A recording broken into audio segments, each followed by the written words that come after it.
Зей балалар сәнгать мәктәбенә йөрүчеләр арасында гыйнвар аенда галәмне үзләштерү дип аталган рәсем бәйгесе игълан ителгән иде. Туган якны өйрәнү музее хезмәткәрләре тәкъдиме белән оештырылган конкурска 30 эш кабул ителде. Узган җомгада иң яхшылары сайланып, җиңүчеләрне бүләкләү тантанасы узды. Ева Милочкина, Эвелина Бәхтиева, Арина Бекановаларның космос темасына ясалган картиналары уңышлы дип табылды. Номинация «Просторы Вселенной. Картина «Галактика». Профессиональное жюри в лице двух художников, Хрулева и Цыганова.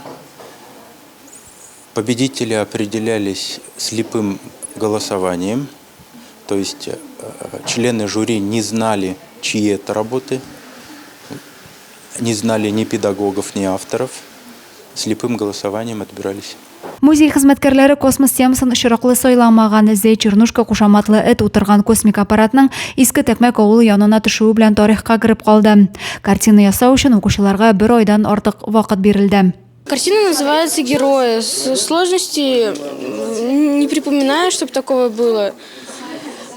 Вдохновлялась собаками-героями, которые полетели в космос. Балалар ясаган 30 сәнгать әсәренә таләпчән жюри Россия һәм Татарстан рәссамнар берлеге әгъзалары Сергей Цыганов белән Виктор Хрулев бәя бирде. Мы просто видим, как профессионалы уже, что, как написано, что написано, в какой манере.